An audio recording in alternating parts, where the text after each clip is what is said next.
I want you guys to watch this video over and over again every day until you get into your head that you are not a constant self-improvement project. Nigga never been as broke as me. I like that. When I was young, I had 2K a lead. I think nowadays it's really easy to fall into the trap that we need to constantly be growing, constantly be learning something new, self-improving. And the root of that is that we think there's something inherently wrong with us, that we aren't good enough, that we don't accept ourselves. And it's not a bad thing. We should be growing and we should be evolving and we should be trying to be the best version of ourselves. But you need to look in and think, why do I want to change so much? Do I want to change because I don't accept myself, because I hate myself? Or in a more healthy view, do I want to change because I know that it's good for me and I truly want to try to be the best version of myself? When you get addicted to changing yourself all the time, when you don't get that change, it can be very, very disheartening and very sad. And I know because over the past few years, I've had so much change. I feel like a totally new individual each year, and I got addicted at looking back at who I was in the previous year or the previous months. I enjoyed looking back and criticizing who I once was and looking at who I am now. But you know what's funny? I was never happy. I could never accept myself still. I would always look back on the previous version of me and scold her. Almost. You're too cringy. You didn't work hard enough. Blah, blah, blah, blah, blah. Yet that version of me got me to where I am today. You need to learn to accept yourself in every stage of your life. You got to thank that girl or boy for getting you to where you are today, because you don't need to be fixed. And sometimes these feelings, they stem from our childhood. If you grew up with an Asian family, I'm gonna bet right now that they compared you to other children. That child plays piano better than you, got better grades than you, why are you like this, why can't you be like that kid?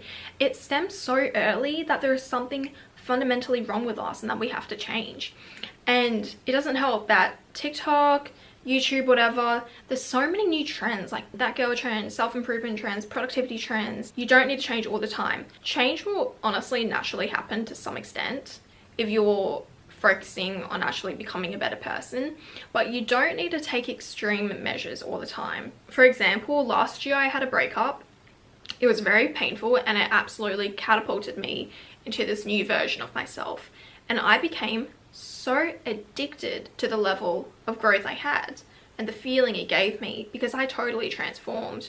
Not only did my income rise so much, I felt like I evolved as a person, and that amount of growth cannot be expected every single year, because obviously that drastic event shaped me for 2021.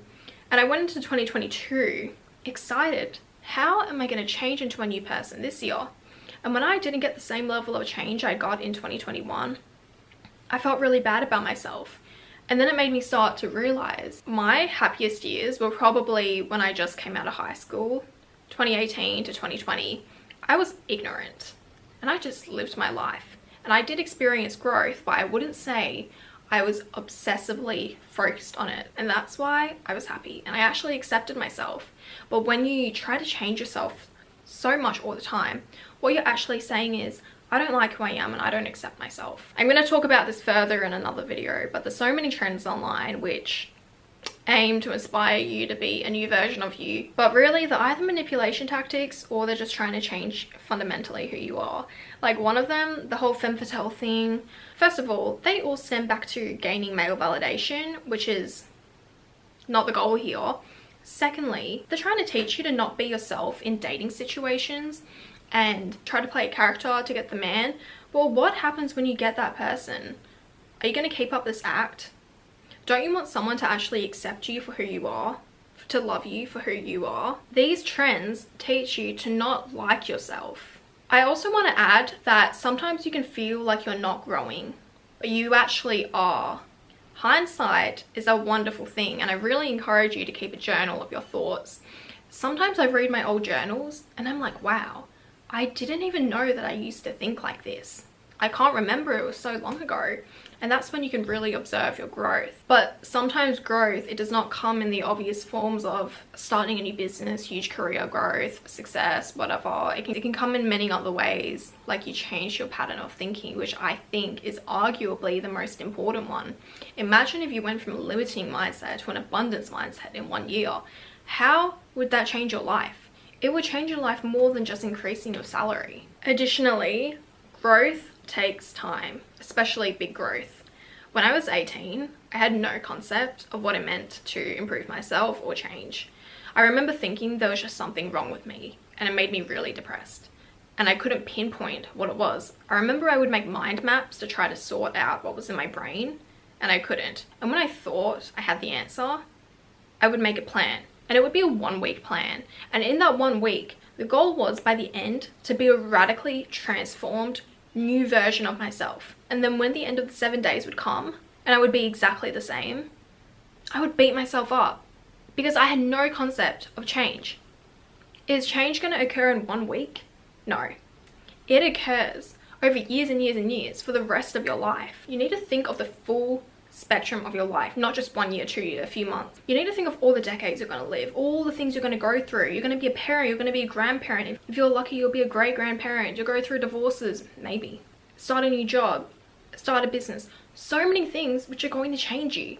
Like, it doesn't have to happen now. It doesn't have to happen now because it's inevitably going to happen at some stage in your life. Also, I want to apologize if I'm not speaking entirely eloquently.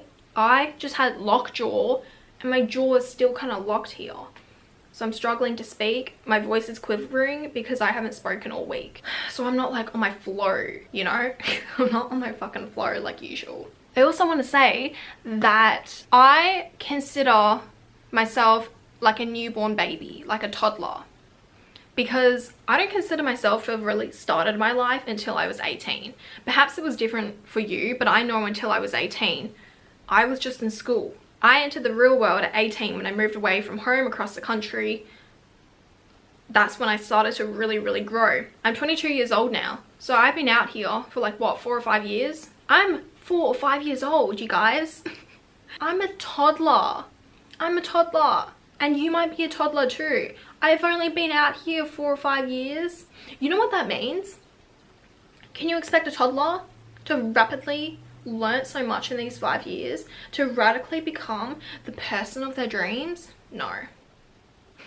Maybe that's like a really stupid analogy, but I like to think of that way when I'm being hard on myself, when I'm like, damn, I'm only 22 and I'm not like a fucking billionaire. I'm only 5. I got a long life ahead of me. And when you start to see yourself from the perspective of a toddler, it makes you realize how young you are, first of all, but also how much more you have to learn and how much time you have. Because people make it seem like your 20s are the make or break years. Oh my god, 20s are the best ages of your life. By the time you're 30 and you're a woman, you're done. I feel that pressure, girl. But we gotta break out of that. Take your time, enjoy your life, learn things here and there, but don't do it for the sake of wanting to be an entirely new version of you. Now, if you're actually a terrible human being, which I don't think you are, because then you wouldn't be watching this type of video, but let's just say you're a terrible human being, you have really bad habits, like you are spiraling, your life is not going anywhere, then maybe you need to change yourself completely. But I don't think you're in that situation. So chances are you're a really good person, okay? You have great qualities. You might need a little bit of tweaking here and there to get you to the person you want to be, but know that it doesn't have to happen right now. You don't have to beat yourself up if you're not experiencing the level of growth you want to do. Every day, just make little steps towards that person. Who is your dream person? Is she fit? Okay, don't wake up and cry because you're not like a Victoria's Secret model tomorrow. But every day, work out a little bit, maybe go for a walk. You want to be more intelligent, you want to learn a language, what do? You read more, you study, you take these little steps. It's not going to be overnight. The problem with social media is that we see things happen so quickly. We forget that it takes years and years and years, sometimes decades, for someone to level up in the career field and to build their dream life. It's not like an overnight thing, but the internet makes it seem like that. Whatever you want, You will get it. It will come in due time if you make the small steps. Don't beat yourself up. Have self-love, have compassion.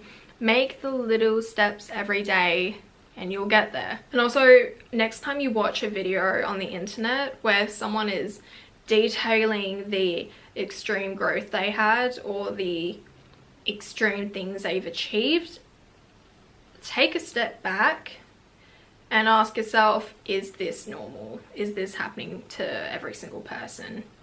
No. We might see like a couple of videos on our For You page of people who have achieved the same things, and that distorts your perception even more, because now you're like, oh, everyone is achieving these things and I'm just a fucking bum. No, the TikTok algorithm is just putting it onto your page because you're watching that type of content. I hope this video helped you. Go to my main channel because we're having an interactive manifestation challenge and I will be putting out a journal soon. Anyway, ich liebe dich. Tschüss.